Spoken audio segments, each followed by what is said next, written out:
Chapter 3. The waking world is exactly the same as the dreaming world. So, the big claim of chapter 3 is that waking and dreaming states are exactly identical. Just like a dream world arises and falls in our consciousness, so does this waking world. In a dream, a whole world, situations, events, and people are created in consciousness. We feel like we are a real person with real life happiness, fears, anxieties, and pleasures. The time and space of a dream world feels real, but when we wake up, the entire experience of dream is falsified. The time and space are nullified. The personality and ego with which we were so strongly identified vanishes in an instant. So do all the happiness, possessions, and nightmares. In fact, they didn't even exist. Similarly, the waking world also rises in consciousness along with this entire universe and billions of humans and animals. Our personality in the waking world, our day to day life and events are exactly the same as in a dream. They appear, but they don't exist in a real sense. They are as much real or unreal as a dream world. From the perspective of the dream state, dreams are real. From the perspective of the waking state, waking is real. Let's call it a bias of states. Or, in other words, you may also call it the power of the present. The present makes the unreal look real. We trivialize the dream just because we are analyzing it as a waking man from a waking state. From the perspective of witnessing consciousness, there is no difference between both the states. Both the dream and waking states, they appear and disappear, just like clouds passing through a clear sky. All humans, including the one analyzing these states, are just characters in a dream. Once we truly wake up, the identity of lion or human is lost, and the reality of states is lost. Both states are falsified, and only the witnessing consciousness is left.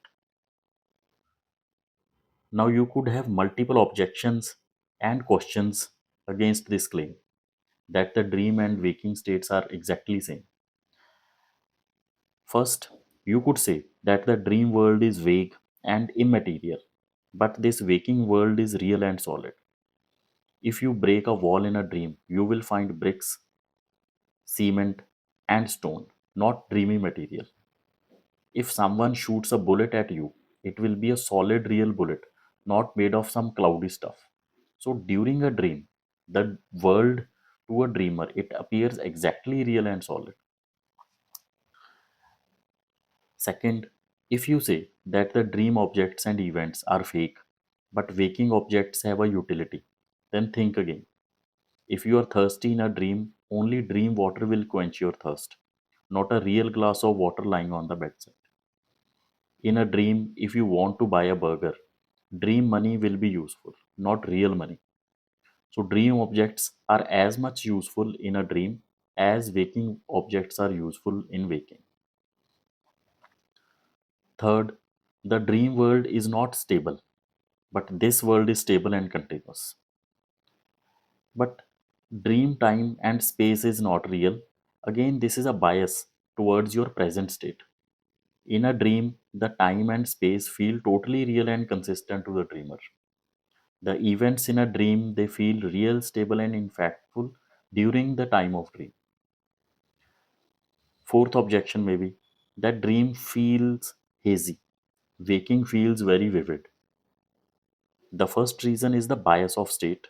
In dreams, the world does look very vivid to the dreamer, as vivid as the waking world.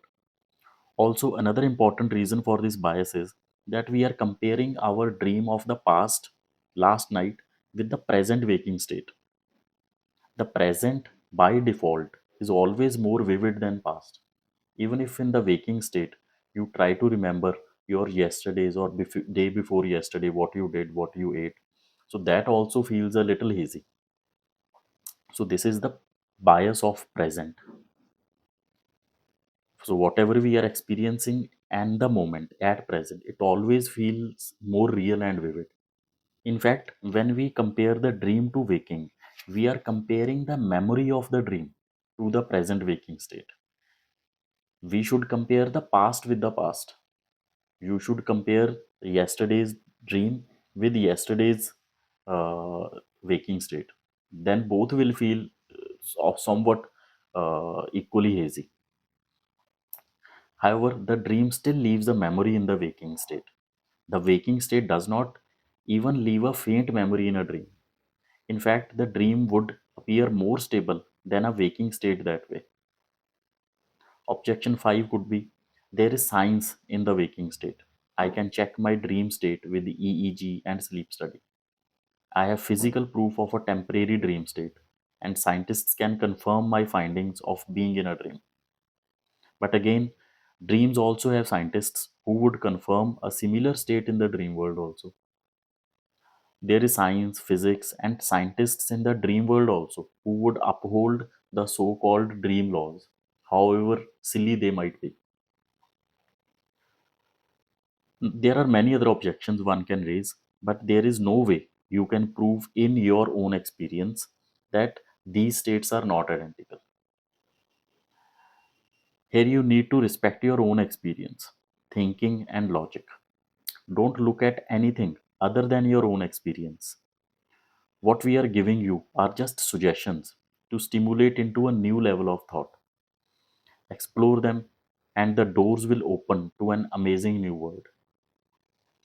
So, if we think logically, respecting our own personal experience without any bias, then we would have to agree that both the states of waking and dreaming are exactly similar.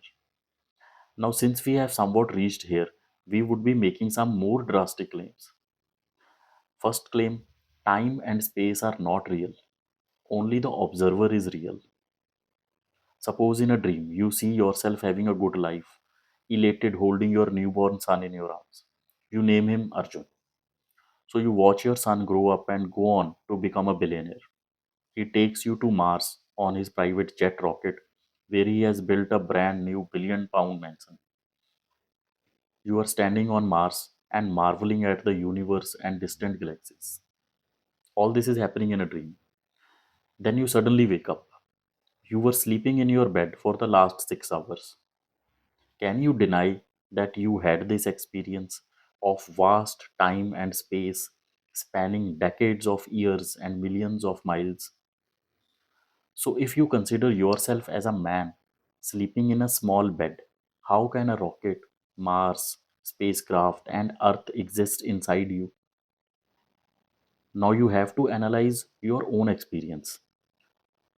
What can we conclude from this thought experiment is you were the dreamer, and a world with all its happenings, including time and vast space, it appeared inside you, right? It clearly shows first that you are not a small person sleeping in a room. You are the consciousness in which this entire experience, time, space, and events, they appeared along with your own persona. Second, you don't exist in the waking or dream state. It is the opposite. The waking and dream states, they exist inside you. By you, not this small 6 foot body, but you and as in consciousness. Third, time and space exist in consciousness. Consciousness does not exist in time and space. In fact, consciousness can control time, space, and events.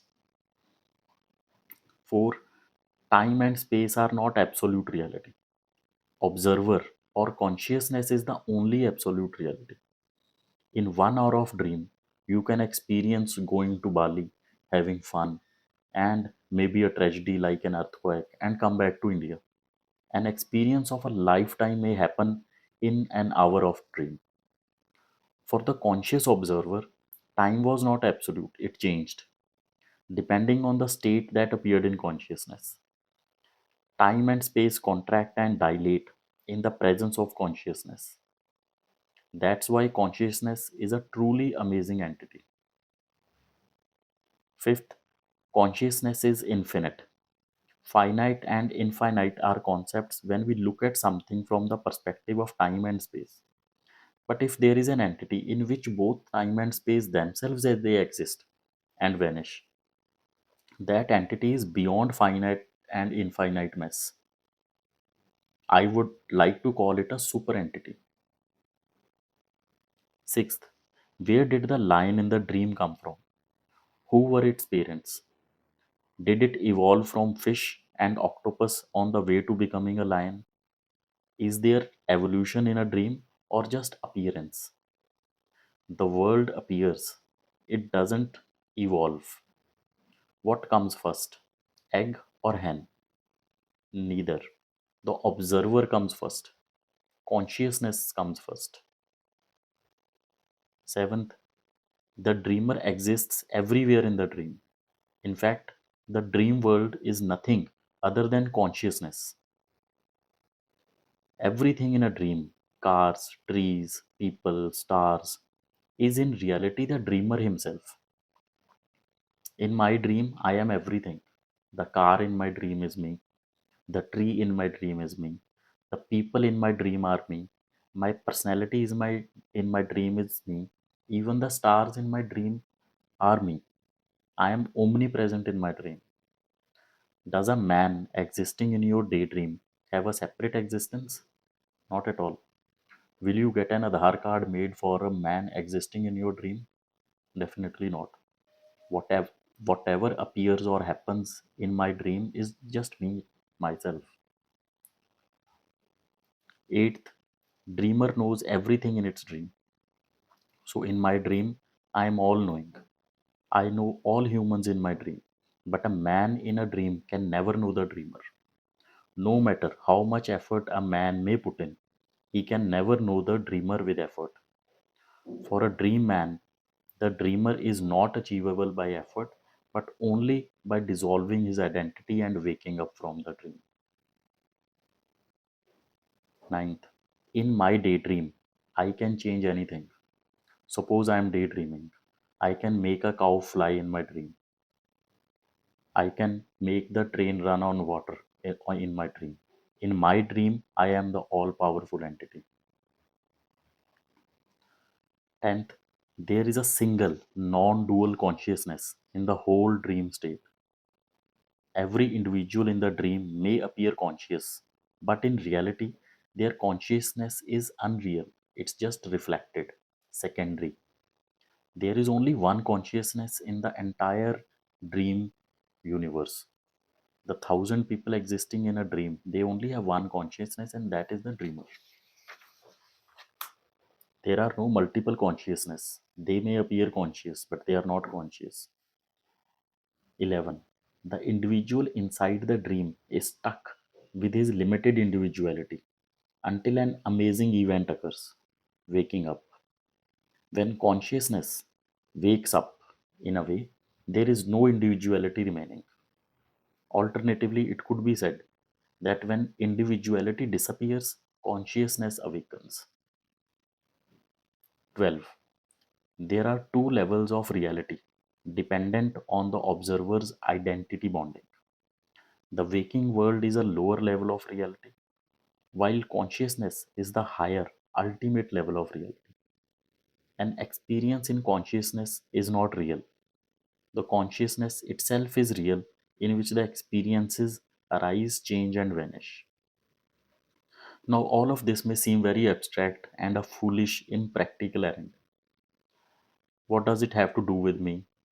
I must think of my children's education, my investments, my job and layoff, my joint pain and hearing loss. I'm not a professor of philosophy to waste time on such stuff.